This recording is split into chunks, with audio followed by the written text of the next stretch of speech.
The car data from Oliver Bearman's crash at the Japanese Grand Prix has forced the governing body into a crisis it can no longer avoid. 50G on impact, 308 kilometers per hour at the point he lost control, and a 45 kilometer per hour speed gap between his car and the Alpine ahead of him, while both drivers had their throttles wide open. That gap was not a mistake. It was the rules working exactly as designed. And now, the governing body has called an emergency summit on April 9th to debate 6 rule changes before the cars arrive in Miami. What nobody knew at the time was that the numbers from Bearman's crash would set off the biggest rules crisis Formula One has faced since 1994. Here is what happened. Lap 22 of the Japanese Grand Prix. Bearman's Haas was running behind Franco Colapinto's Alpine through the approach to Spoon Curve, fighting over 17th place. Nothing special. A midfield scrap at one of the most famous circuits in the world. The two cars were running completely different energy plans. Bearman's Haas, powered by the Ferrari engine, was in full electric power release. He had pressed his boost button, which pushes the electric motor harder by pulling extra energy from the battery. Colapinto's Alpine, running the Mercedes engine, was in the opposite mode. His car was collecting energy, pulling the car back as the electric system stored power into the battery. At the 100-meter board before Spoon Curve, the broadcast graphics told the whole story. Colapinto was going at roughly 170 kilometers per hour in 4th gear. Bearman, just 2 car lengths behind him, was going at 262 kilometers per hour in 7th gear. On a normal lap, the gap between the Ferrari and Mercedes energy software already gave the Haas a 20 km per hour edge through that section. When Bearman pressed the boost button, that gap blew up to nearly 50 km per hour. Colapinto was not doing anything wrong. The stewards looked into it and took no action. He was simply doing what his car's software told him to do. And Bearman was simply doing what his car's software told him to do. 2 drivers following orders from 2 different programs, on the same stretch of track, at the same moment, with a speed gap that made one of them a sitting duck and the other a missile. Bearman had no time to react. Forced into a sudden swerve, his front left wheel clipped the grass on the inside of the corner. At 308 km per hour, the car lost all grip in an instant. The rear snapped around. He slid sideways across the track, through the runoff area, and into the barriers with a force measured at 50G. The Haas was destroyed. $2.5 million in damage, gone in less than 2 seconds. He climbed out under his own power but limped away. X-rays showed a bruised right knee with no brakes. The safety car came out right away. The race changed shape. Plans fell apart. And while the television cameras showed the wreckage being cleared from the runoff area, the weight of what had just happened was sinking in across every garage on pit lane. This was not a braking zone crash. This was not a wheel-to-wheel hit.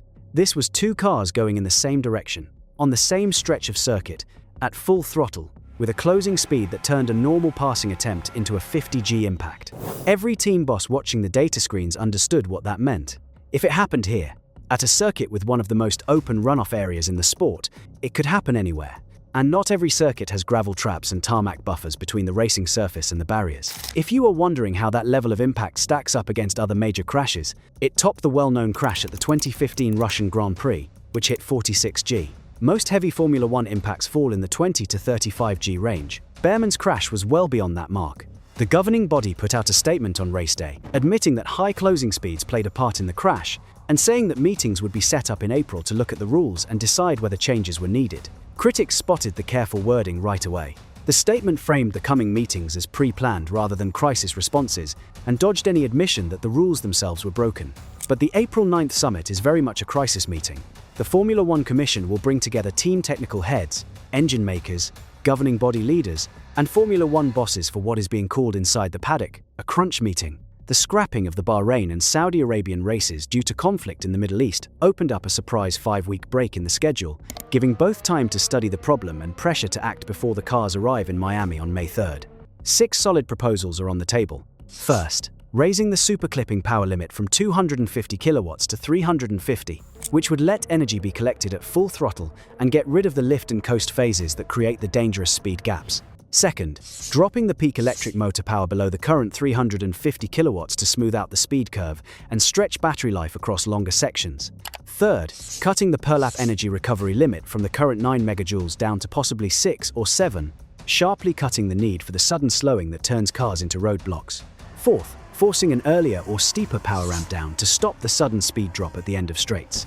Fifth, opening up the active aero zones to allow free low drag mode use, cutting air drag and stretching battery range. And sixth, cleaning up the software rules that control energy release limits, which currently confuse even the power units themselves. Further down the road, there is a growing push to shift the full balance between electric and engine power, which currently sits at roughly 50-50. Teams want higher fuel flow limits and a bigger role for the combustion engine. That change cannot happen this season because the engines are already built and locked in around the current designs, but it is being set up as a 2027 topic. There is also a smaller but real safety fix in the works. Work has begun on light warning signals that would alert trailing drivers when the car ahead drops into a low-power mode, directly fixing the warning light gap found at Suzuka. Now here is the part that makes the whole thing worse. This crash did not happen out of nowhere. It arrived at the end of a trail of warnings that every major figure in the paddock had been laying down since before the season even started.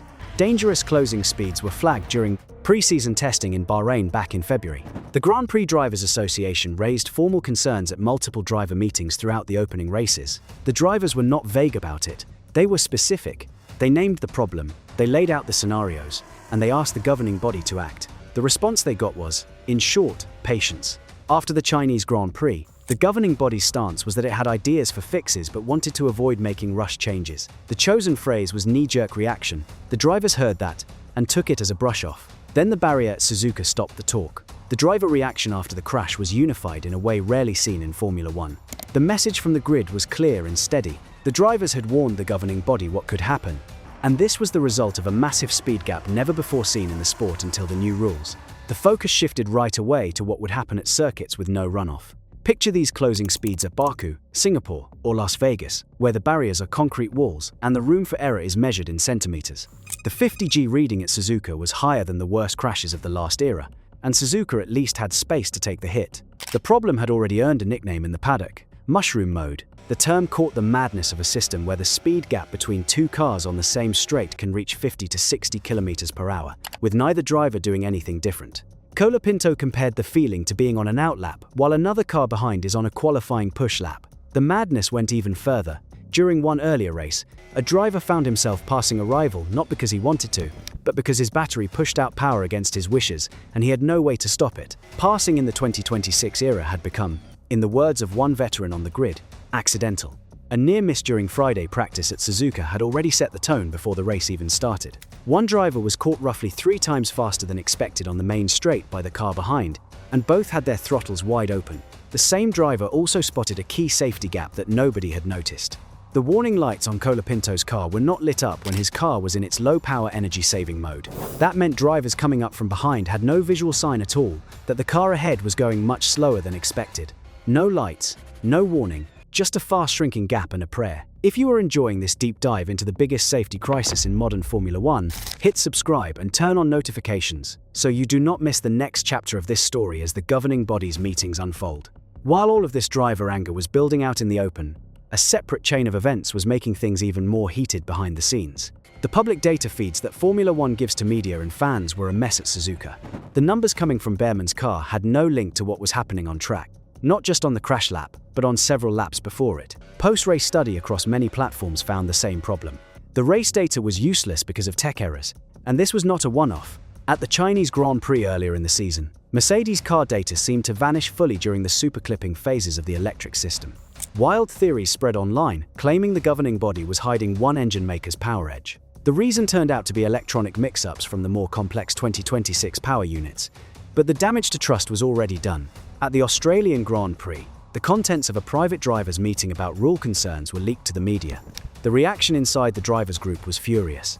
The leak was called a lack of class, and the anger was thick. On top of all of that, onboard footage went missing from a qualifying lap at the same event, with the gap in coverage read by many as part of a pattern of story control around the true pace of the 2026 cars. None of these events on their own would have set off a crisis. Together, they built a mood where drivers felt unheard, data felt shaky, and the governing body's promises felt empty. Former world champions spoke up in public, with the 2026 cars called highly dangerous.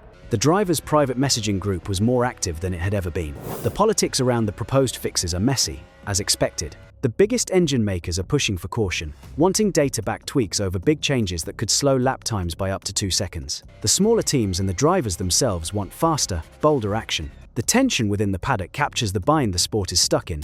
The rules cannot be changed wildly, but they also cannot stay the way they are.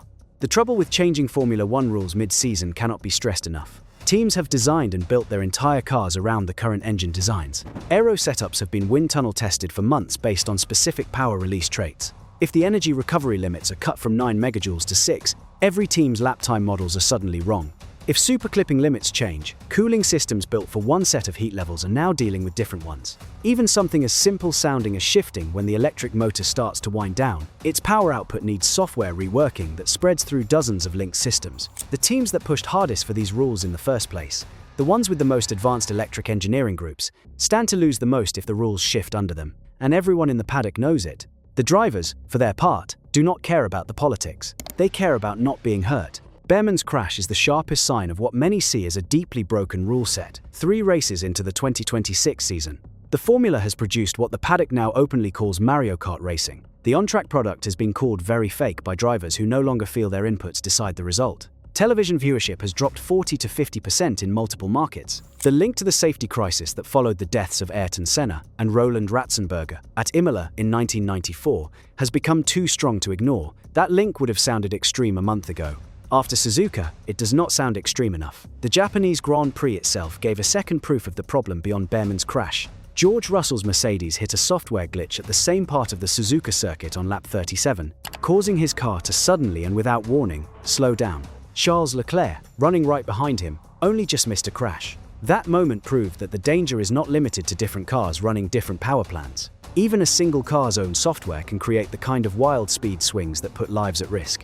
The 1994 link keeps coming up, and it is worth knowing why. That season, a string of deadly crashes ended with the deaths of Senna and Ratzenberger at Imola over a single weekend. The common thread was rule changes that made the cars much harder to drive and less steady at the limit. The governing body answered with sweeping safety reforms that reshaped the sport for a whole era. The mirror to 2026 is uncomfortable but clear. A new set of rules has brought in wildcard behavior that drivers cannot see coming or control. The warning signs showed up early. The governing body moved slowly, and the crash that forced action came before the worst case, rather than after it. The question hanging over Formula One right now is whether those in charge today will act with the same urgency that those before them showed 32 years ago, or whether it will take something worse than a bruised knee to change the talk. And the fallout spread beyond the track. Alpine was forced to put out a rare open letter defending Colapinto against death threats and wild claims of car sabotage from online trolls. Colapinto's management put out a separate statement. The hate showed how the crash had become a lightning rod for a much wider anger with everything the 2026 formula stands for. And then there is the detail that makes all of this feel personal. When Bearman sat in that Haas garage after the race, staring at the data traces on the screen, he was not looking at proof of a broken rulebook. He was looking at numbers and blaming himself. He thought the crash was his fault. His engineers had to sit him down and walk him through the data line by line, showing him the power release curves, showing him the closing speed gap, until he finally understood that what happened at Spoon Curve was beyond what any driver could have handled. That same data now sits in front of the people who write the rules. The April 9th meeting will decide whether they change them, or whether Formula One heads to the concrete walls of Miami, Baku, and Las Vegas, hoping that luck holds where engineering failed.